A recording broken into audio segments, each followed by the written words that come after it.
Salam. So I thought I'd come on here and tell you a little bit about my revert journey, inshallah. So one thing to note is that I was born and raised Christian. I was a Methodist Christian, and that's all I knew growing up, right? So that's the context in which I grew up in. But ever since I was a child, I was very interested in religious studies. So I studied a lot of what the Christians call Old Testament and what the Jews call the Torah. And I studied a lot of the religious and historical texts of the New Testament. So I knew the origin stories. I knew the background behind how the gospel started and the disciples and all of that. I knew it all. But I think by nature, I'm a very curious person. So what happened was in 2023, I think as you grow older, you're faced with existential questions. One of which was, why are certain things not answered in the religion that I follow? So I ended up doing a lot of research. For instance, Jesus, his mother Mary. There's nothing in the Bible truly about her and about her life, or recollections of Jesus's childhood, or anything that she might have written. And I always wondered why that was the case. So I did a lot of research, and I started asking myself, why is the majority of the New Testament written by someone who never met Jesus? Paul. He started the early Christian church. And I just also want to put a disclaimer here. It's not my job to change people's minds about their religion. That's not what I'm doing. And I think a lot of the horrible comments and horrible treatment that I got was from Christians saying, oh, I'm going to go to hell. That is your opinion. I never asked anyone to change their faith. I'm telling people why I changed mine and why it made sense for me. So just put in a clarification there. Anyway, I started doing research,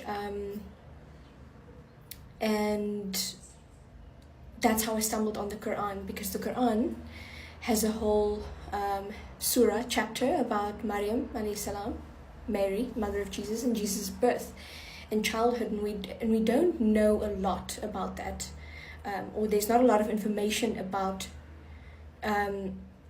what Mary was like before Jesus came in the picture. And it took me about 2 surahs reading the Quran for me to realize, oh wow, this is the word of God. And again, take into account, I've read the Torah, the entire Torah. I've read the New Testament. I know it like the back of my hand. I grew up with it, grew up in church, did all the research, have all of the knowledge, read the texts. So when I read the Quran, I was astonished. I've never read anything like that. There's an immense power, and the linguistics alone made me realize, okay, something is different about this religion, about this text. And I did all of this in secret. I didn't tell my friends, I didn't tell my family, because it felt like I was betraying my faith. I was betraying Christianity, and I felt so ashamed. But the more I read about Islam, the more debates I watched. Debates of well-renowned priests versus Islamic scholars, and there are certain things that they couldn't answer. And what was always important to me was I need to not have blind faith. I need to know why I believe what I believe, because I don't think we can truly worship God if we don't understand our own beliefs. So I did research, and the truth was coming to me more and more, that this is what I need to, this is the faith I need to follow. And I started taking a look at my life, and that's another backstory. I had a very difficult first part of my life, and a lot of the things that happened, a lot of people that left my life, a lot of tragedies that happened suddenly made sense when I looked at it from the Muslim perspective. But I was still in denial, and I said to myself, this can't be. I'm Christian, and I can't betray my faith. I put it to bed for months. And then this is where the spiritual element of my conversion comes, where I stopped doing research on Islam, and I put it to bed. And I actually started becoming part of a different church, and I was going out and meeting people, other Christian sisters and brothers. And I didn't think about Islam again.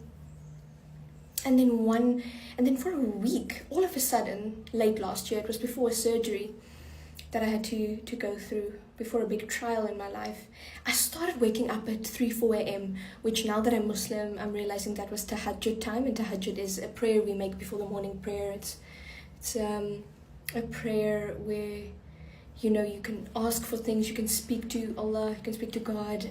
It's a very sacred time of the morning. I would wake up with chills all over my body, and I didn't understand why. And I was always very spiritually in tune with God. I always believed that God spoke to me in my dreams, which happened a lot during my childhood. So I said, this is it, God. Show me what you want to show me, because me waking up at 4 a.m. is terrible. So just tell me what you want to show me. And then the next evening I dreamt of it. It looked like the end times. And in the dream, my father came to me, and he ran to me, and he held my mom's hand, and he held my hand in the dream, and he gave me a Qur'an, subhanAllah. He gave me a Qur'an, and he said to me, you need to believe in this. Believe in this book, you need to believe in it. And I woke up with chills all over my body, and I was like, what just happened? Never seen Jesus, Isa alayhi salam, in a dream. I've never seen the Bible in a dream. And this is the first extremely vivid dream that I got. And I woke up and I was so frightened and so confused. I did not understand why I was seeing this dream, because I was like, I'm Christian. Why am I getting this dream? And I put it to bed, but I couldn't shake it. I couldn't shake the feeling of the dream. And then the night after, I dreamt I was in hijab. And I woke up and I was like, what is this about? And I prayed and I said, God, if this is what you want for me, make it easy for me. Because I'm scared. I don't know what to do. I don't have Muslim family. I'm going to get judged. They're going to be angry at me. I'm probably going to lose some friends. And I was right. But that's a video for another time. And Allah answered my du'as, my prayers. And I think 3 weeks after praying that, I met a wonderful Muslim revert TikToker, Jess, who she arranged this beautiful Shahada for me, a testimony of faith. And I took my Shahada after doing research for almost 2 years. And I remember being at the mosque and I cried so much, and there were over 100 women that came and watched me take my Shahada, my declaration of faith, and they hugged me and they prayed for me. And just Allah made the journey so easy for me to become a revert. Not to say there weren't any difficulties or trials. It was very difficult after.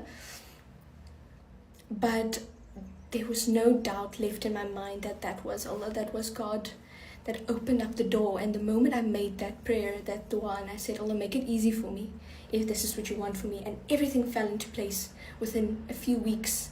And the woman who didn't know me from a bar of soap is now one of my closest friends, subhanAllah. If you want a bit more depth to my story, or about my history, or about my entire story, you can comment and let me know. But that's my story in a nutshell.